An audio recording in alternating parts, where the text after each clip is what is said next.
Evangelho de Jesus Cristo, segundo escreveu o discípulo apóstolo Lucas 24, versículo 25. E é uma passagem que eu gosto muito e prego muito. E todas as vezes que eu medito nessa palavra, chego a ser repetitiva, mas eu gosto imenso dessa passagem. No versículo 25, Jesus diz para aqueles crentes assim: e ele lhes disse: ó nécios e tardos de coração, para crer tudo o que os profetas disseram. Porventura, não convinha que o Cristo padecesse essas coisas e entrasse na sua glória?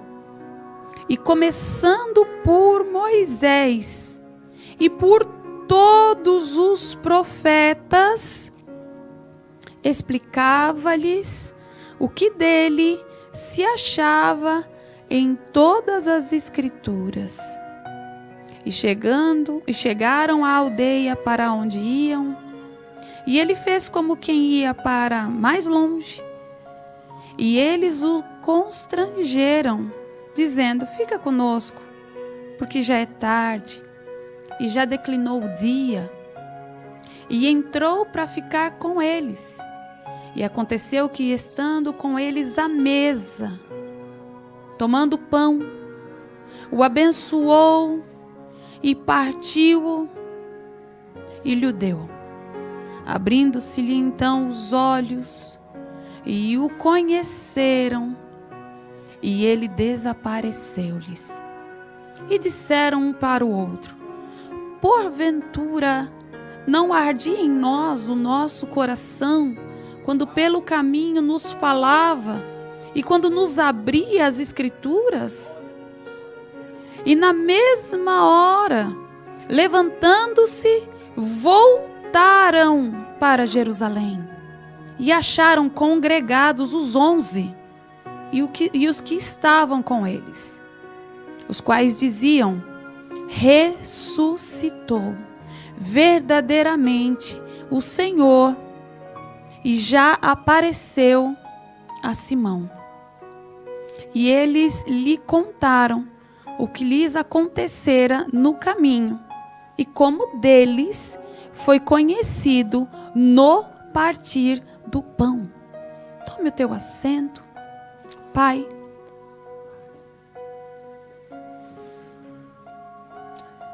peço nesse momento, Senhor amado, mais um pouco da tua misericórdia, da tua graça. Porque tu sabes e conheces, Senhor, como anda e como está o meu coração.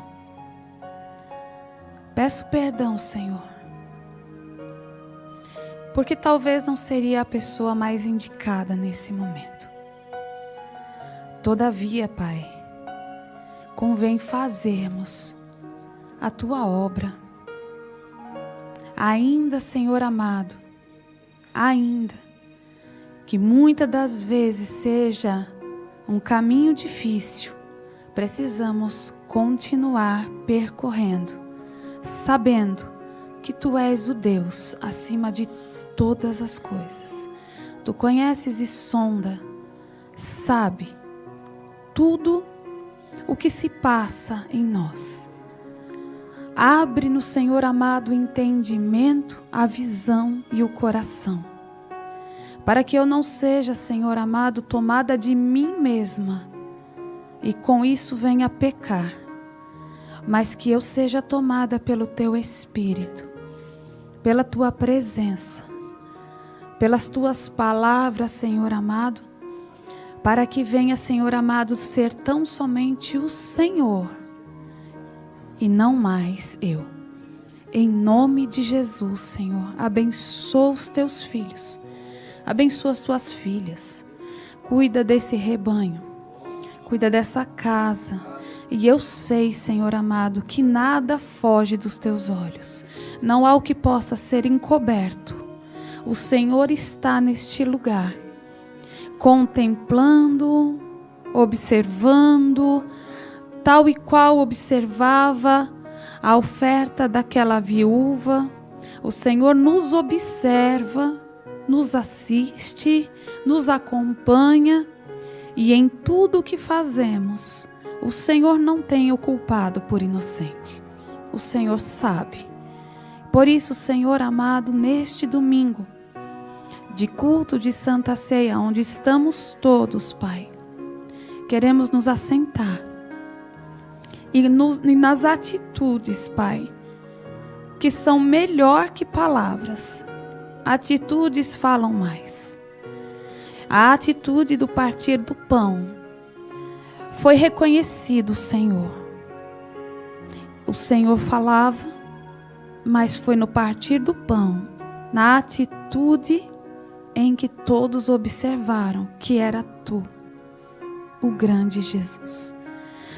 Nos abastece nessa manhã, nos alimenta, nos lava, nos purifica, Deus, nos santifica, Pai, nos perdoa, Senhor, e nos dá mais uma vez, Senhor amado, discernimento entre a emoção e a razão na Tua casa, nesta vida, e até que o Senhor venha, em nome de Jesus.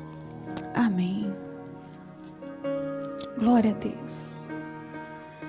De todas as vezes que eu vejo esses dois crentes, todas as vezes eu me coloco no lugar deles. Todas as vezes eu me coloco no lugar de Cleopas. E fico imaginando que talvez eu faria a mesma coisa que ele fez, que eles fizeram. O contexto aqui tinha acabado de acontecer um cultão. Um culto que aconteceu no Calvário. Mas foi um culto. Como foi louvado pelos jovens, o pregador estava lá. No madeiro, mas ele estava lá. Tinha acabado de acontecer ali a comemoração da Páscoa. Mas Jesus já estava selando o que as Escrituras diziam. Lendo todos os evangelhos, toda a passagem da crucificação, e todas as vezes que eu leio eu me emociono, eu vejo o quanto eu sou pequena, quanto a minha visão é mínima, o quanto eu não consigo ver além. O que muitas vezes o Senhor quer mostrar está olhando no madeiro, mas eu teimo em olhar para mim. Olhando para onde você olhar, você vai ter uma direção. E eu começo hoje essa ministração convidando você a responder para onde você está olhando. Para onde você está olhando? Para o que você está olhando? Se sabemos que só do alto vem o socorro, por que estamos turbando nosso coração de aflição, angústia e desespero? Por que temos colocado tanto peso nas circunstâncias em que o Senhor, Ele já nos alertava que teríamos aflição, mas era para termos bom ânimo?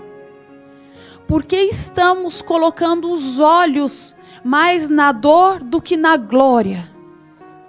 Por que estamos olhando para o sepulcro e não estamos olhando para o céu?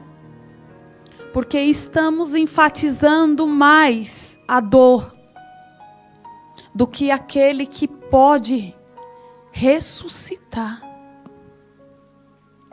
E é isso que eu vejo nesses dois crentes, que quando acabou ali, o terceiro dia, começou na madrugada de sábado para domingo. O dia começava quando o sol começava a se colocar.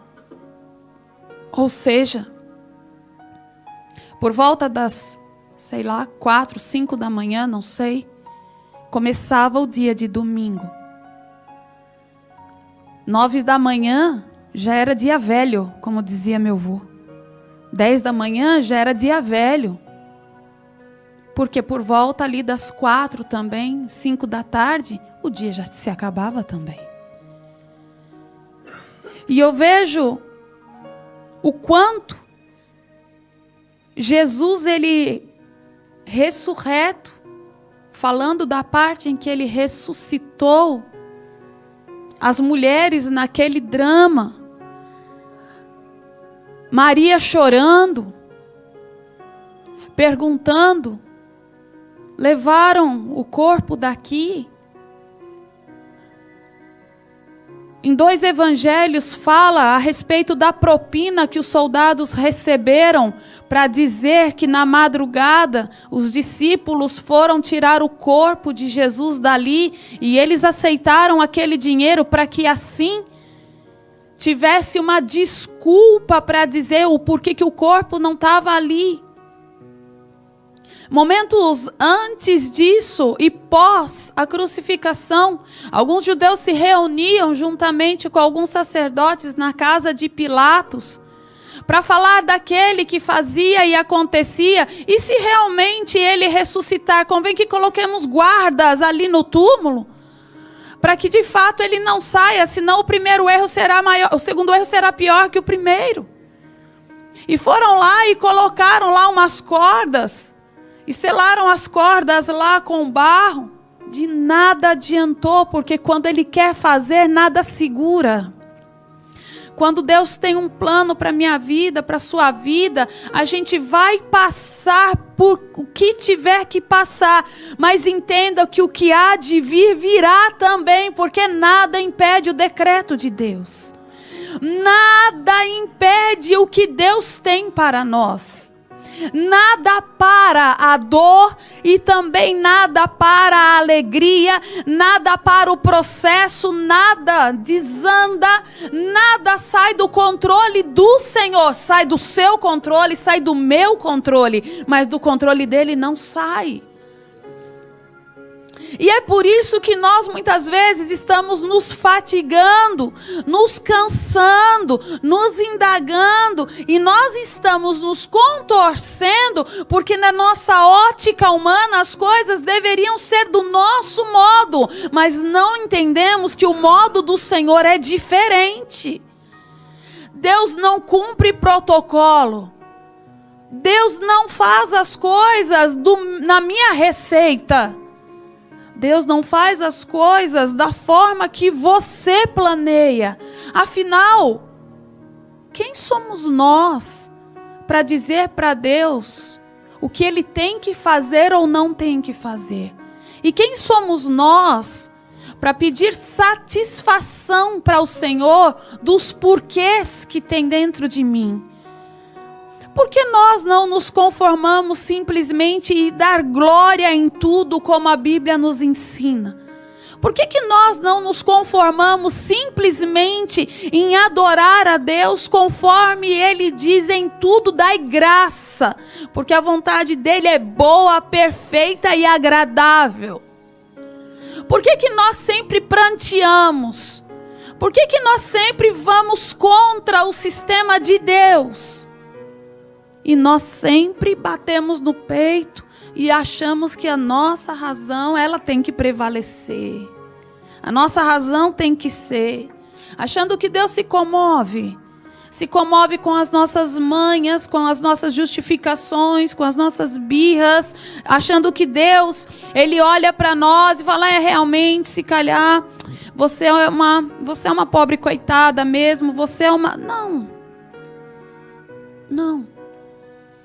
Quando Deus nos trouxe, Deus já sabia tudo o que nós íamos passar. Deus sabe o que você está passando, meu irmão. Eu estou falando aqui algo redundante? Não. Estou falando algo aqui mágico? Não. Estou fazendo aqui alguma previsão? Não. Estou aqui fazendo alguma revelação do céu? Não, é o óbvio. Ele sabe do que ele colocou na sua mão para ser feito. O que ele espera é como será feito. Esse caminho de Damasco de 11 quilômetros, caminho bom, pernada boa, mais ou menos no meu passo, tranquila, umas 3 horas e qualquer coisa de caminhada. Os mais agitados, talvez aí 2h30, 2h45 de caminhada. Mas pensa num caminho que fez eles entenderem que o caminho de ida não ia ser melhor do que o caminho da volta. Eu não sei o caminho que a gente tem seguido nos últimos dias, mas eu quero te dizer que o caminho da volta é melhor. Porque o caminho da volta, ele vai trazer para nós a consciência de que eu não posso parar a mão de Deus. Eu não posso impedir o agir de Deus. E o que Ele tem para mim, eu vou passar. O que Ele tem para você, você vai passar. Quando eu enfrentei aquela situação, na quinta-feira, muitos me julgaram falando, você é maluca de reagir?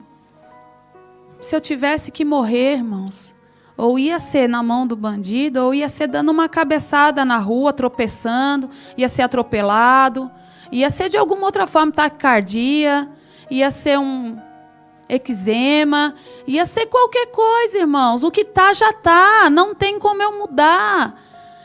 Quem dera nós tivemos ali o privilégio de Ezequias, que recebe o profeta em casa, deixa tudo em ordem, ajeita a tua família, o seu tempo de vida acabou. Quem sabe nós tivéssemos esse privilégio de recebermos aí prazo, data e hora em que a gente tinha que colocar as coisas no lugar. Ocorre que não, nós não temos um profeta Isaías entrando quintal adentro, e o melhor, a volta dele foi melhor ainda, porque aí Ezequias pede para Deus um acréscimo. Lembra, Senhor, lembra de tudo que eu fiz na tua obra, lembra das coisas que eu estava lá, lembra quando eu era mais fervorosa, lembra quando eu era mais crente, lembra quando eu descia nas madrugadas, lembra quando eu cuidava de tudo com muito carinho, lembra, Senhor, que tudo isso eu não fiz para o homem ver, eu não fiz para ela, não fiz para ele, eu não fiz para ninguém, eu fiz por amor a ti, lembra, Senhor. E o Senhor muda o cenário de Ezequias, e antes que o profeta Isaías saísse, ele volta com uma nova profecia, dizendo que o Senhor dava para ele agora o dobro do tempo. Se você olhar a quantidade de tempo, é o dobro. Uma pasta de figo resolveu tudo. Que pasta de figo milagrosa.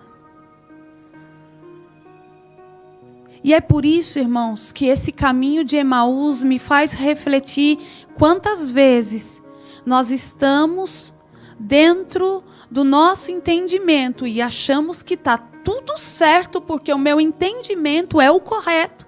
Os meus protocolos são o certo que eu penso como disse aqui a diaconisa Fran, ela aprendeu daquele jeito, para ela o certo é aquele. Como nós temos diretrizes dentro de nós, e muitas das vezes, usando aqui uma palavra da cooperadora Tarciana, nós temos que ressignificar as coisas, nós temos que desconstruir para reconstruir novas situações em cima das mesmas coisas, porque nós não podemos parar numa mentalidade de muito tempo atrás, porque nós temos que entender que o Deus de hoje, Ele é o mesmo Deus de lá de trás, mas eu não sou a mesma pessoa.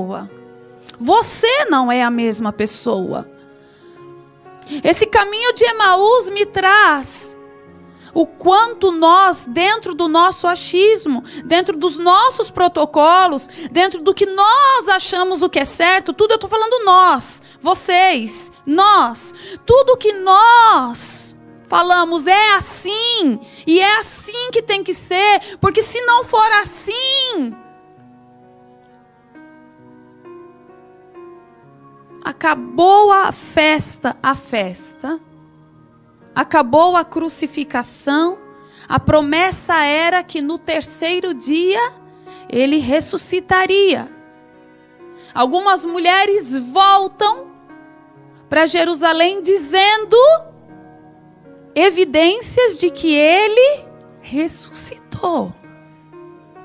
No livro de 1 Coríntios, o apóstolo Paulo fala do encontro de Simão com Jesus. E quando as mulheres dão o recado, lá vai Pedro e muito provavelmente João, e encontram as ataduras e o lenço que cobria a cabeça ali. Significa que Jesus ressuscitou. Voltamos nos dois crentes. Por que que eles foram para casa? Por que que eles não esperaram Jesus? Se eles receberam a mesma promessa, por que que eles não esperaram Jesus?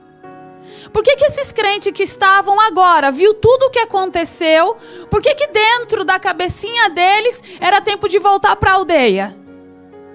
Por que que agora pegaram ali 3 horas de pernada, 3 horas de caminhada, para voltar para casa, para quê? Para comer o pão? E nesse caminho, eles iam falando do culto.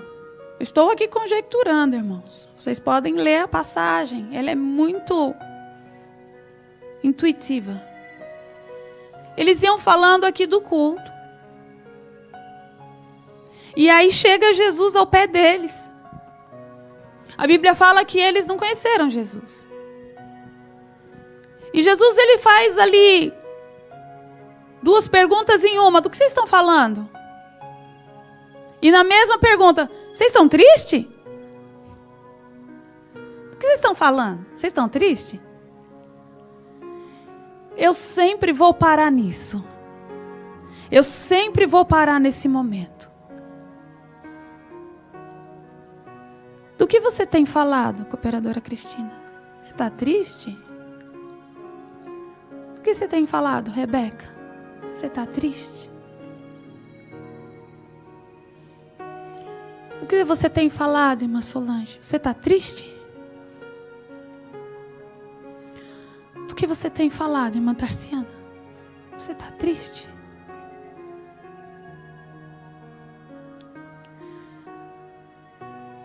E eles responderam: você é só um peregrino. Você não sabe o que está acontecendo? Você não sabe o que aconteceu? Como a gente pode dizer uma coisa dessa, não é?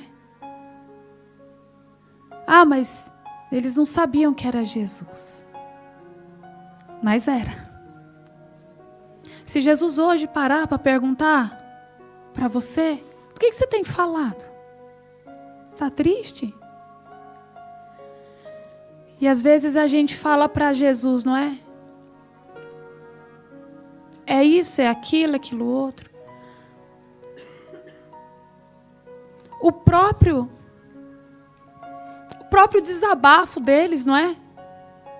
Como eles desabafaram ali para um estranho tão fácil, não foi? Um estranho. Como eles desabafaram tão fácil, não é? É que mataram o nosso mestre. Mataram o profeta. O profeta é bom em obras, palavras. É a mesma coisa que dizer assim, tirou de nós aquilo que a gente queria tanto. Parece que isso não ia acontecer, mas acabou com a gente. É uma injustiça que cometeram. Sabe como é que é? É algo que doeu muito mais em nós do que talvez em você que está passeando por Jerusalém, você não sabe. É algo que está doendo muito mais em mim do que talvez em pessoas que estejam aí fora. Porque cometeram uma injustiça, trocaram Jesus por Barrabás. E como nós estamos vivendo aqui um governo romano tão opressor, nós estamos vivendo debaixo de um governo tão maldoso, que talvez a gente esperou em algum momento que esse Jesus fosse a pessoa que vinha nos remir desse governo, mas já agora, já não tem mais esperança. O desabafo deles foi mais ou menos isso. O desabafo deles foi mais ou menos isso. Um desabafo que a esperança acabou. Um desabafo em que o momento de agora é o que conta. Mas o momento que andou com Jesus já não faz sentido. O momento em que eles pensavam que era agora que ia resolver a situação. Mas mataram a minha esperança. Esse é o desabafo deles. Um desabafo de injustiça. Um desabafo de dor. Um desabafo de perda. Um desabafo de solidão. De perder o sentido. Um desabafo que é como se aquele fosse o último culto. Um desabafo. Simples assim. E eles falam com Jesus. Quando Jesus fala, e você está triste. E eles abrem o coração. E nessas 3 horas de percurso, Jesus ouve. E eles falam no 21, e nós esperávamos que fosse ele que remisse Israel. A esperança foi. Irmãos, eu quero dizer para vocês, se a gente fosse se apegar só no hoje, março de 2024, talvez algumas pessoas aqui nem tenham grandes histórias para falar, não é? Mas se a gente for olhar para trás e ver o que Jesus já fez na tua vida, e é isso, é sobre isso. É sobre um contexto que o Senhor tem feito na tua vida, desde lá de trás. Resgata aí. Resgata aí. Caminha um pouquinho. Volta aí. Faz uma retrô. Se você conseguir 10 anos atrás, se compara. 10 anos atrás com hoje. Hoje está melhor ou está pior? 10 anos é muito. Faz 5 anos atrás, 2019, antes do Covid, você está melhor ou pior? Eu digo que eu estou melhor. Eu estou melhor. Eu. Mas hoje, algo me abateu. Hoje, algo não está dentro do que eu esperava, segundo os crentes do caminho de Emaús. Eles esperavam e não aconteceu. Eles queriam, mas não chegou, segundo eles. E é isso que o Senhor vem dizer nesta manhã para nós. O que você queria não aconteceu, mas você também não esperou para acontecer. O que você esperava, você esperou de uma forma errada. Eu vim, Jesus falou, eu vim para remir os seus pecados, não esse governo, não essa terra. Eu vim para trazer a promessa de meu Pai, do Consolador. E é por causa que as Escrituras tinham que se cumprir. Aleluia. É que toda dor foi necessária para que a glória viesse. Aleluia. Às vezes as dores vêm na nossa vida para que a glória se manifeste. Vem o momento da aflição, o próprio Jesus. Ele fala na cruz, Eli, Eli, sabachthani. Senhor, por que me desamparaste? Já pensou Jesus falando isso para Deus? Já pensou? Pega a sua angústia que está aí no seu peito agora, que eu estou pegando a minha aqui. Estou olhando para Jesus e falando, Senhor, por que isso está acontecendo? O Senhor me desamparou? Não. É que tem que se cumprir, minha filha. É que tem que se cumprir, meu filho. É que tem que acontecer, minha filha. Senhor, se possível, passa de mim. Tem que se cumprir. E você vai suportar. Porque o meu nome vai ser glorificado na tua história. E você vai aguentar. Porque o que eu planejei para a tua vida não envolve só vitória, envolve dor, envolve frustração, envolve decepção, envolve angústia, envolve choro, envolve a cara no pó, joelho dobrado, envolve indagações, envolve tanta coisa que nós não conseguimos responder, mas o Senhor, Ele sabe o destino.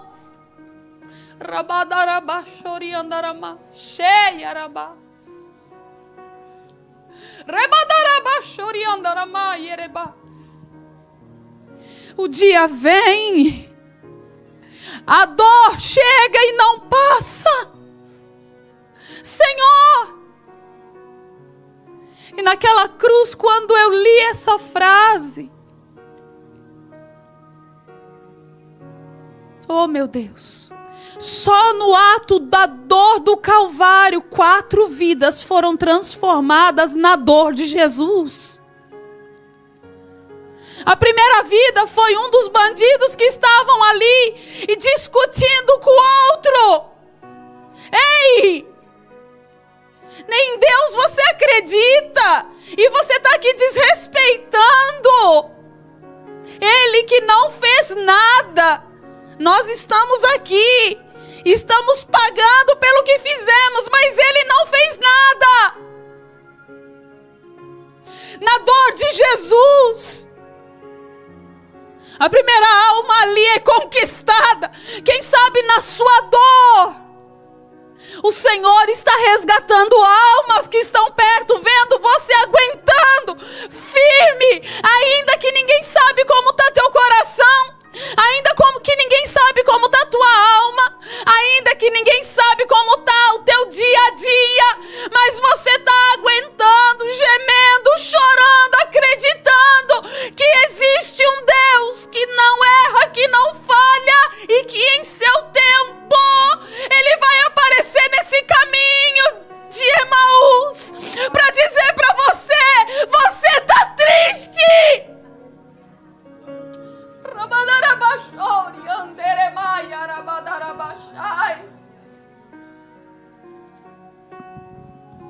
Tem que se cumprir, meu filho. Tem que se cumprir, minha filha. Nem tudo vai ser flores, não.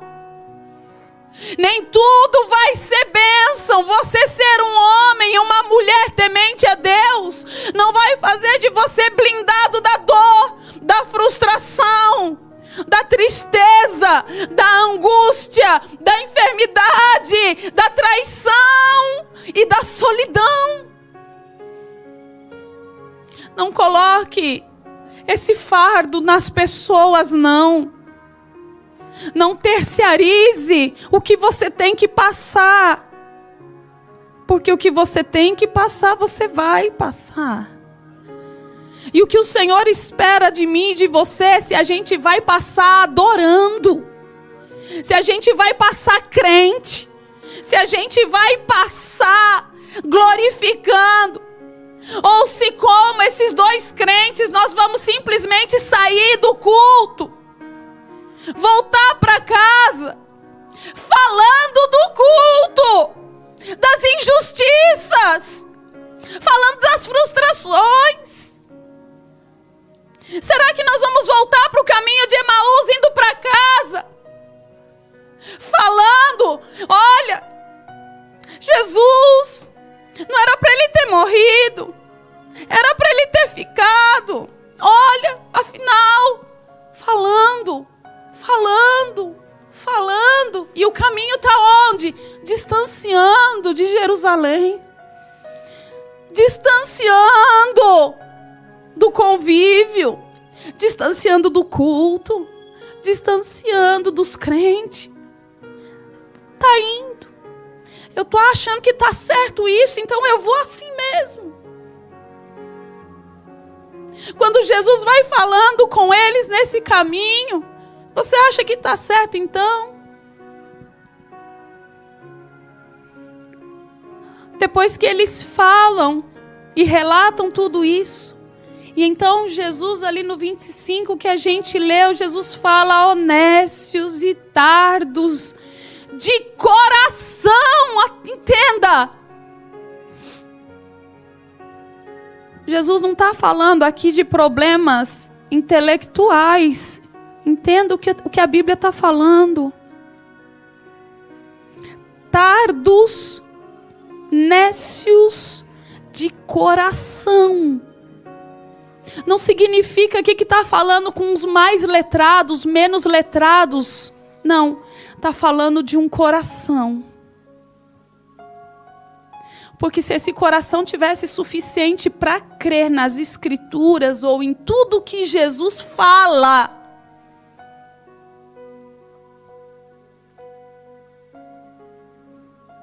era para você estar hoje tranquilo. Tranquilo. Essa aflição que está pegando você pelo calcanhar, Deus está no controle.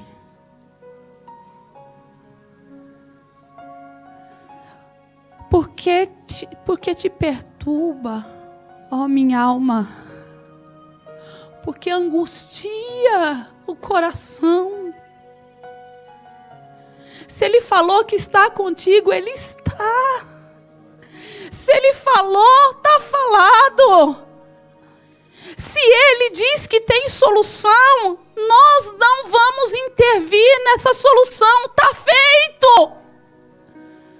O coração do crente tem que ter a certeza que Ele está no controle. Não é uma questão de Cleopas, não é uma questão de A, de B, de Pedro, de Maria, não. É um coração. Eu sempre vou dizer isso. Sempre vou dizer. Existem muitas duplas faladas em toda a literatura bíblica. Mas existem muitos solos também. Paulo foi um solo, solitário. Elias, antes de Eliseu, um solitário. João Batista, um solitário. Ei! Para de se autoflagelar. Ai, eu sou um coitado. Ai, ninguém me vê, ninguém me olha. Ai. Ei! Existe um Senhor Jesus que já percorreu contigo o caminho para Emaús, perguntando para você o que está acontecendo, o que está se passando. Eu ressuscitei, você não viu.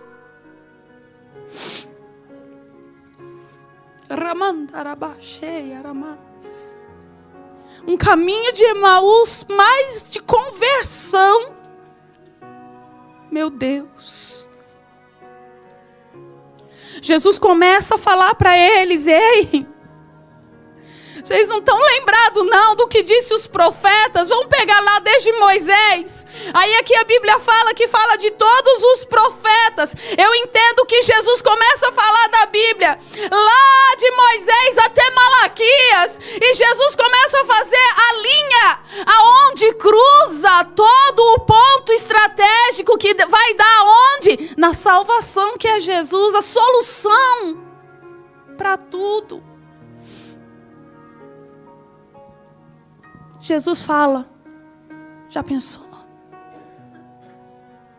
2, 3 horas ouvindo Jesus pregar, falando das profecias, daquele que ia vir, aquele que como ovelha muda sem reclamar, falando sobre Isaías, a voz que vai clamar no deserto, que vai endireitar, porque o Salvador vem. Dizendo daquele conselheiro, Deus forte, Pai da eternidade, príncipe da paz, é Ele que vem.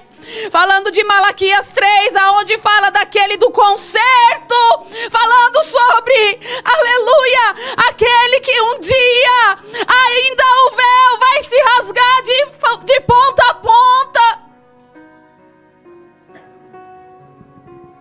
E hoje nós estamos nos apegando ao que mesmo? É a pergunta de Jesus, é o que mesmo que vocês estão falando?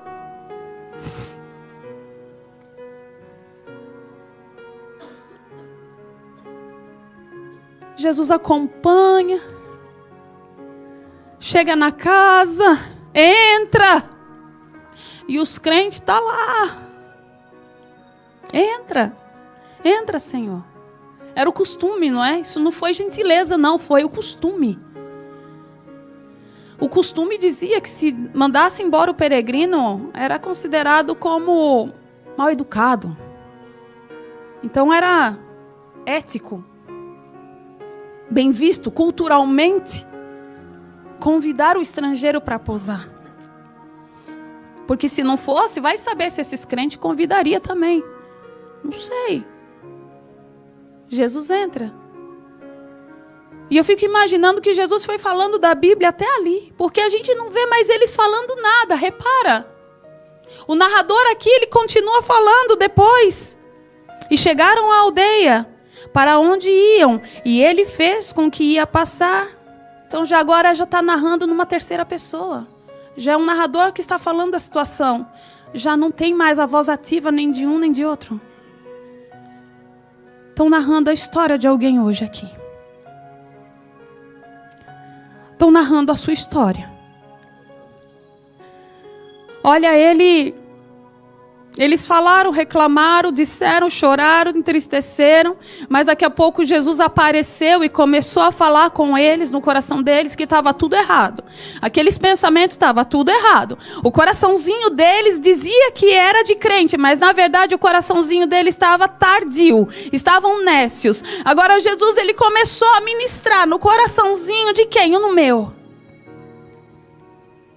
Falando para mim hoje nesse lugar, filha, eu te separei para coisas maiores. Filho, eu te separei para coisas maiores. Filha, isso é nada, isso só faz parte da portagem que você tem que passar. Filho, isso só é um pedaço, só um trecho da estrada, vai continuar. Filha, isso é nada. Eu venci o mundo. E o que tem que ser, vai ser. Não adianta prantear, só tem que dar glória e acreditar que Ele vai fazer. E se Ele não fizer, amém também, porque Ele é Deus, Ele é o Rei dos Reis. Ele sabe o que faz e o que não faz. Eu estou aqui apenas para adorar, para servir ao Senhor.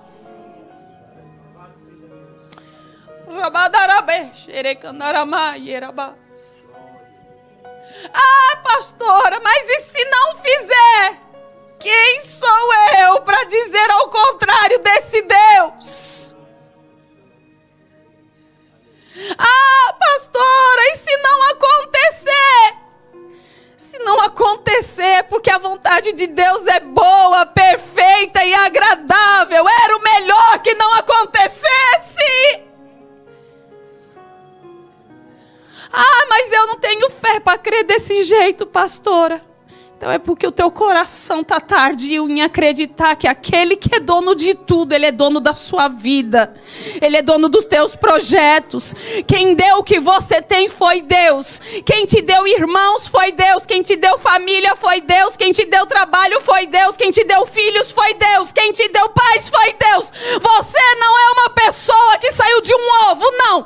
Você é um projeto do Senhor que Ele escolheu para propagar o evangelho dEle. No meio da confusão, no meio da bonança, no meio do amor, no meio da guerra, no meio da aflição, no meio da alegria, porque o tempo é agora.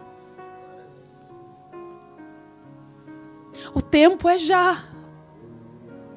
E eu não vou parar, porque as pedras vão vir, meus irmãos. As pedras vão chegar. Eu não posso, em momento algum, achar que eu sou blindada. Ah, não vai acontecer nada. Vai dar tudo certo. Vai dar tudo certo. Mas vai ter aflição. Vai dar tudo certo, mas vai ter aflição. E o que eu faço com as aflições?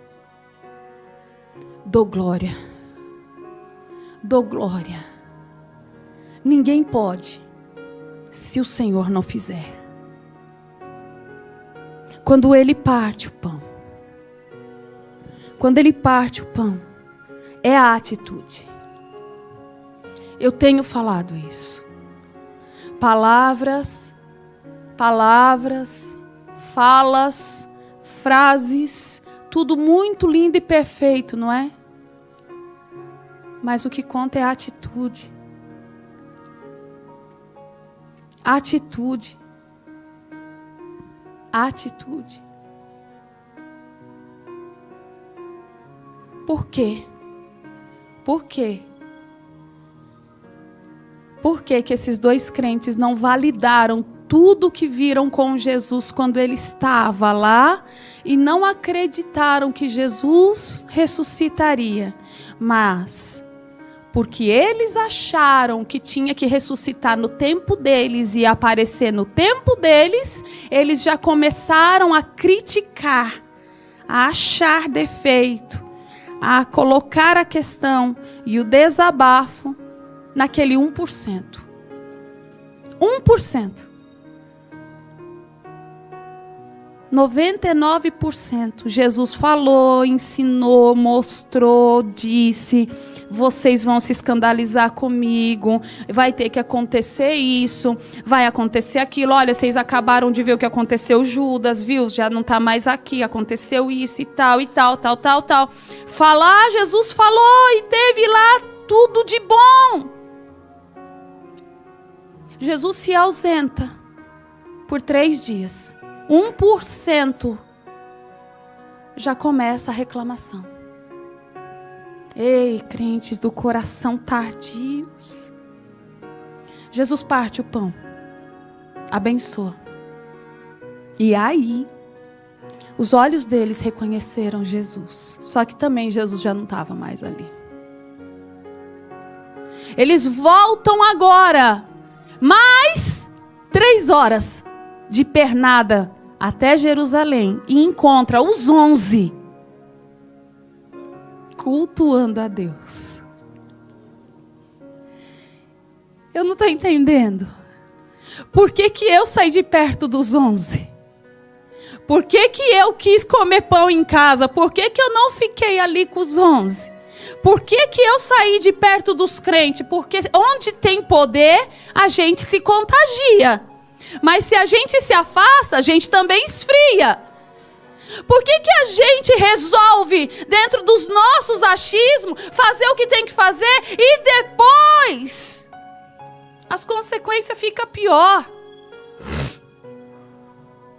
Eles encontram os 11 congregando. E Jesus vai ter com eles. Jesus vai ter com eles. E ainda para mostrar que é Jesus, porque ainda pensam que é um fantasma, Jesus fala, vocês têm alguma coisa para comer? E aparece lá um pedaço de peixe assado e um favo de mel. E Jesus come. Para mostrar para eles que era carne e osso.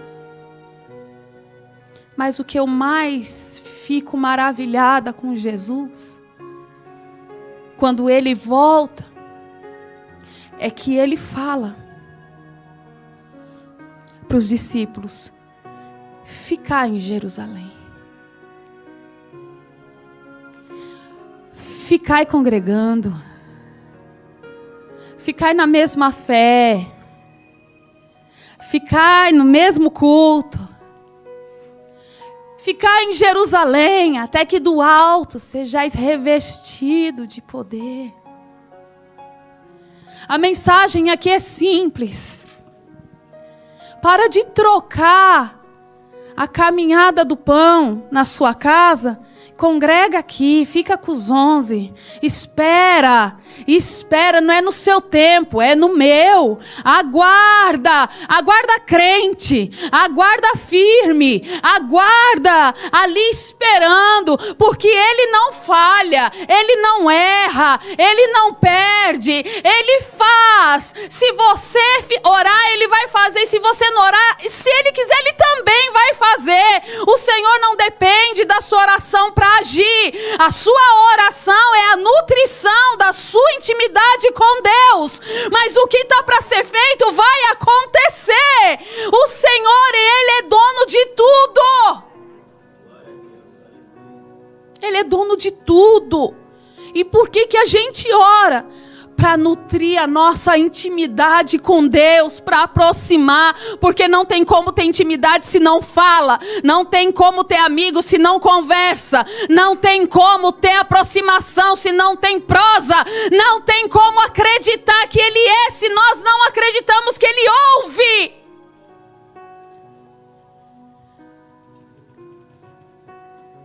O Senhor pode fazer se Ele quiser.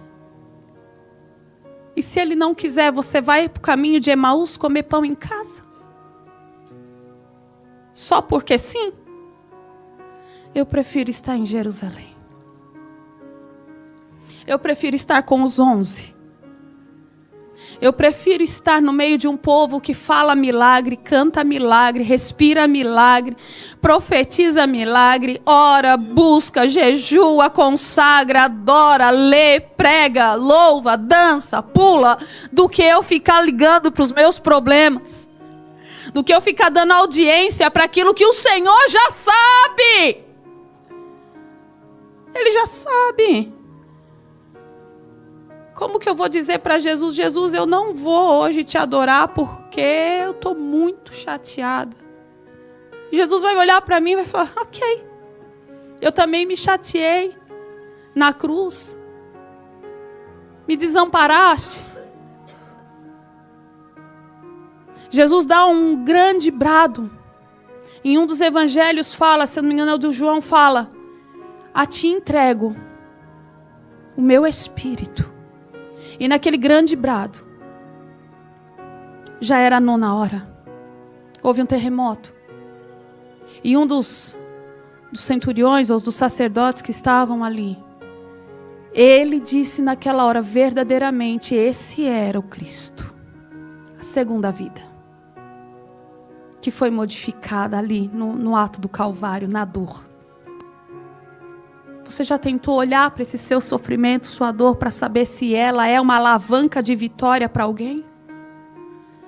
Você já tentou olhar para a sua angústia, para o seu momento que está cheio de nó, para entender se Deus está usando a sua vida, porque sabe que você aguenta, sabe que você é forte, sabe que você suporta, para usar esse seu momento, para os que estão te olhando dizer verdadeiramente, Deus é na vida dela, Deus é na vida dele, porque se fosse eu a passar o que ela está passando, eu não suportaria.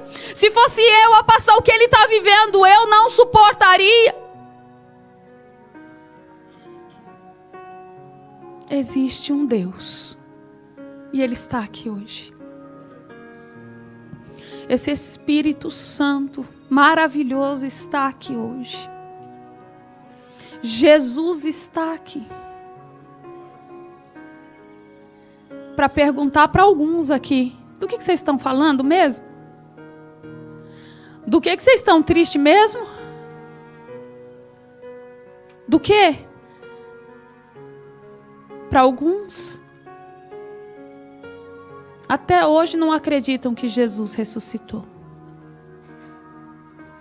Eu li alguns depoimentos ontem, dizendo que até pouco tempo atrás, atenção, pouco tempo atrás, muitos judeus, ao preparar a cena da Páscoa, deixavam um lugar vazio, acreditando que Elias voltaria.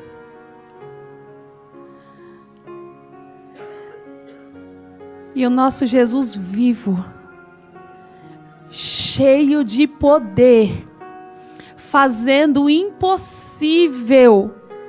Prova disso é a Simone, o Edival, passaram por cirurgias que nem os médicos daria perspectiva de vida. Quando Jesus quer, Ele faz. Ele faz. Ele faz. Quando Jesus quer, Ele faz. Foi perguntado por que Jesus não sarou todos os leprosos e só Naamã. Porque Ele quis. Porque Ele quis curar Naamã. E daqueles 10 que Ele também curou e só um voltou para agradecer, o que a gente fala disso? Nós não somos ninguém para dizer como Deus tem que fazer. Mas Ele faz. Nós temos que entender que o que temos que passar, tem que passar. Tem que passar.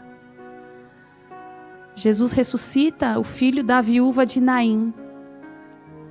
Num encontro, enquanto saiu o cortejo, Jesus passava. O que eu quero dizer com isso? Que quando Jesus ele chega para fazer, Ele faz. Ele faz. E nós? Onde ficamos nisso tudo? Como filhos de Deus, adorando a Ele. Em todo tempo, em todo tempo, em todo tempo. Saber dar outra face é importante. 70 vezes 7 é importante. Estar congregando é importantíssimo. Santificar é importante. Afastar o pecado, porque é Ele que nos tira a ligação com o Pai. Inegociável. E entender que hoje Ele já ressuscitou, viu? Talvez alguns estão achando que Jesus precisa, igual aqueles negócios de emergência, né? Pegar o martelinho, quebrar o vidro e apertar para ver se faz sinal para Jesus. Fique em paz, meu irmão. Fique em paz, minha irmã. Está nos planos do Senhor. Está nos planos do Senhor. Se fosse plano dele, quinta-feira eu já não estava mais aqui. Hoje estaria sendo aí um culto fúnebre. Mas Ele não quis. Estou aqui. Talvez não só eu. Alguns já passaram por situações parecidas. Mas Jesus não quis. Você está aqui para adorar o nome dEle. E é isso que eu queria hoje. Convidar você a curvar sua cabeça. Perguntar para você mesmo, do que você tem falado? Você anda triste? O que não está bom? Você anda triste? Frustrado? Chateado? Sem esperança? Sua esperança foi morta? Você está falando das suas frustrações, das suas indagações. E no seu ponto de vista, o povo não devia gritar crucifica, mas devia gritar fica. No seu ponto de vista, aquele povo não devia trocar Barrabás por Jesus. No seu ponto de vista, não era nem para Jesus estar lá. Aliás, não era para ninguém estar lá, porque nem nós queríamos estar lá, não é verdade? Se a gente for olhar a morte de cruz, como é que ela funcionava, é só ler um laudo médico, irmãos. É muito simples. Ninguém sofreu o que ele sofreu. Ninguém. A morte de cruz, ela era provocada por causa da arritmia. Era comprimido. Toda a parte interna. Por isso que eles quebravam as pernas, porque havia mortes que demoravam mais de 2, 3 dias, e eles não podiam ter o dia seguinte com ninguém pregado na cruz. Quebraram as pernas dos outros 2, mas Jesus foi furado no meio, por um dos soldados, para ter a certeza de que ele estava morto. Ali saiu sangue e água, porque o coração de Jesus já estava inflamado, com a doença do coração.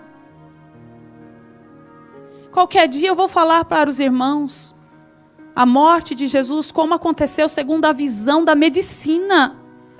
Você talvez não vai nem suportar. Mas por que hoje você está triste mesmo? Tem alguma coisa a ver com isso? Por que você está triste mesmo? Do que você tem falado? Porque parece que Jesus não dá jeito, né, na sua vida? Do que você está triste mesmo? Parece que Jesus não cuida, né? Parece que Deus te desamparou, não é? Por que você está triste mesmo? Em crente no caminho de Emaús. Em crente que sai falando, criticando, vai apontando. Mas o tempo da ressurreição você não manda. Você não coordena. E se ele quiser aparecer para você, Pedro, graças a Deus. Mas se ele não quiser aparecer para você, Tomé,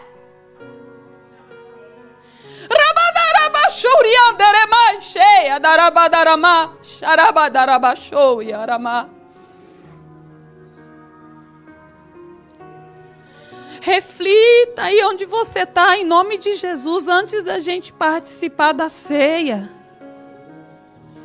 Coloque a mão no cálice, no corpo. Aqueles que voltaram para Jerusalém e encontraram os 11 adorando, congregados, com medo inclusive dos judeus. Estavam todos ali e depois daquilo alguém pergunta: por que Pedro? Porque Pedro, ele se arrependeu no momento que traiu Jesus 3 vezes. Jesus volta procurando Pedro para acertar as contas com Pedro. E a partir dali, verdadeiramente Pedro, ele agora se converte, entendendo que o amor não é fraternal, é ágape. É diferente. Amar, todos amam. Mas amar como tem que ser. O amor não tem temor. O amor lança fora todo medo, irmãos. O amor é algo diferente.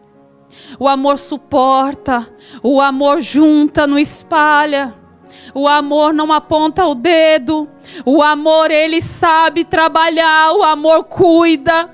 O amor, ele junta. O amor, ele faz a gente refletir sem machucar. O amor é diferente, irmãos. O amor é diferente. Não é imposição de amor, não. Ninguém impõe você a amar, não. Ninguém é obrigado a cuidar de mim, irmãos. Ninguém é obrigado a cuidar de mim. Não, ninguém é obrigado a cuidar de você. Mas se nós tivermos amor, é uma consequência, um cuidando dos outros. Você nunca parou para se perguntar por que você anda só? Será que é você que está no caminho de Emaús ou será que você está com os 11 congregando? É simples a resposta. Só estava no caminho de Emaús 2 crentes e todos os outros estavam em Jerusalém. Quem será que está na contramão? Eu ou os 11?